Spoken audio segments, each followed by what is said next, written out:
right. How you doing today? At 66, Alfred Arnold considers himself lucky in a way. In September 2009, when the city of Prichard, Alabama, suddenly stopped paying pension checks to its retirees. At least he was able to work as a security guard at a mall in Mobile. In the middle aisle here? And this past Christmas, instead of exchanging gifts, mall employees gave all the money they would have spent on each other to Alfred and his wife Jackie. Because they knew about the situation. They knew about the situation and the pension. You know, we didn't have anything. We wasn't getting paid. How did you feel? Oh, man, I was devastated. I almost cried. Alfred Arnold was Prichard's first black firefighter. He retired after 35 years as a captain. If I didn't retire, I might not make it the next day, going on the fire. You know, it's too strenuous, you know. So I had to retire because I had heart problems.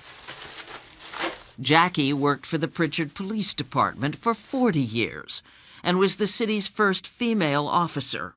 Well, I retired June of 2009. I received 2 pension checks and nothing after that. I said, we'll come up with something, but nothing ever happened. And it had not been for my job at the mall as a security officer, we probably couldn't even eat.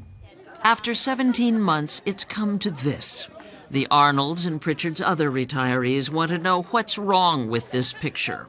Why handouts? Why not the pensions they contributed to? The pensions state law says Prichard has to pay. You can't draw blood from a turnip, all the colloquialisms you want to come up with. If the money's not there, we can't pay it. Attorney Scott Williams represents the city of Prichard. If we took all the city's money and paid it to the pensioners, we won't have money to pay for the fire department or to keep the streetlights on. Prichard is small, 144 retirees, 27,000 residents. But what happens in Prichard is being watched by much larger cities, Chicago, Philadelphia, San Diego, to name a few, and by many states. They would all like nothing better than to dump their staggeringly underfunded pension plans. So across the United States, there is a difference of $3 trillion between the amount of money that we have promised public employees and the amount that has been set aside. Joshua Rao teaches finance at Northwestern University's Kellogg School of Management. He's tracked the pension crisis. Politicians are often trying to make it look like we can have our cake and eat it too. And that's created a situation where we've just pushed the problem down the road, and now we or our kids are going to have to pay for it. Prichard has reached the end of that road. During the 1960s and 70s, it was thriving, the fastest growing city in Alabama, its population 45,000 at its peak. Then businesses began to leave, and hard times set in for good. In 1999, its finances in shambles. The city declared bankruptcy. The pension fund was in trouble then. The city ignored a federal court order to replenish it. We saw a letter that was dated 2008, and it was sent to members of the city council and the mayor, saying, essentially, it's going to run out of money in July 2009. The math was pretty simple. I think the letter was basically saying something needs to be done, and it needs to be done immediately. Unfortunately, there were no real efforts. And no penalty. City Councilman Troy Ephraim is chairman of the pension board. I don't feel we've done everything in our power to prevent the inevitable from happening. Woulda, coulda, shoulda. Famous last words being heard all over the country these days. When its pension fund did run out of money, right on schedule, what did Prichard do? It filed for bankruptcy again, this time hoping to be rid of its pension. Was the attempt to file for bankruptcy a deliberate attempt to stall, to not solve that problem? Yes, absolutely. The petition was eventually thrown out of court, but it took nearly a year. During that time, no money for retirees. Since September 2009, when their pension checks stopped, Prichard has been breaking state law.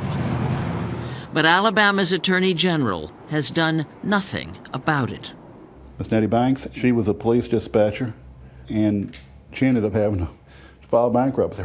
Robert Hedge represents retirees in a class action suit against the city of Prichard. This breaks my heart right here. Huey Dossett has some serious arthritis issues, unable to work. His 73-year-old wife had to go back to work. And we've got Miss Spradlin right here, Wanda Spradlin. She's in a wheelchair. She's in pretty bad shape. She's had some strokes, and I just feel for them.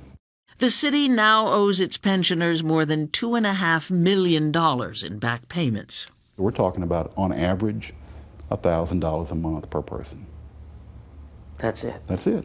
That's the difference between buying your medications and buying food.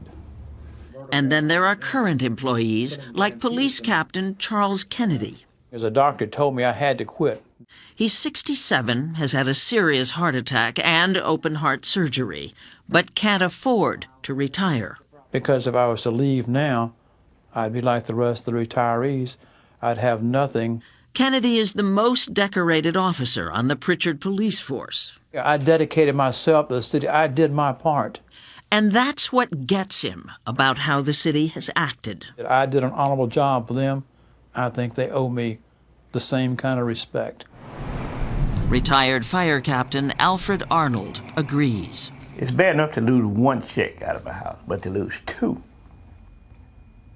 that's devastating. You're not giving us something that we didn't earn. You're not giving us no welfare. You're giving us our money that we put in. How are we supposed to live? These people haven't been paid in 17 months. What can you say about that? That's not the city. On Thursday nights at city council meetings, local reporters ambush Prichard Mayor Ron Davis. I'm concerned about them not getting paid. I would like to see them get some payment. Expressions of sympathy don't amount to much among the retirees who show up every week. Pension fund did not run out of money overnight. That's Nettie Banks, the fire dispatcher who had to declare bankruptcy. Alfred Arnold is here.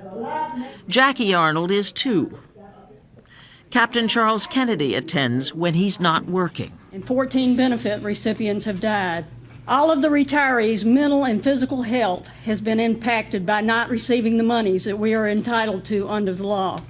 Wanda Spradlin struggles up from her wheelchair and lets loose. If the retirees are not getting anything, I don't think any of you should get a dime either. And then it wouldn't be long till you would know how we feel. The mayor, with his back to the crowd, and the city council sit in stony silence. There is a right way and a wrong way to have handled this pension crisis. In my opinion, the majority of you have chosen the wrong way. In fact, both sides have now met with a mediator. The lawyers are trying to draft a compromise. Retirees would be paid some of the pension money they're owed, not all. That is, if they agree to what's being offered. I will ask you to stand for a moment of silence as I read the names of the pensioners and retirees that have died since this happened. The city knows the retirees are running out of time. Aletha Gurley, Willie M. Richardson, Wilson Schmidt, Rex Wall, George Kemp, Farrah Lewis, Vera Early,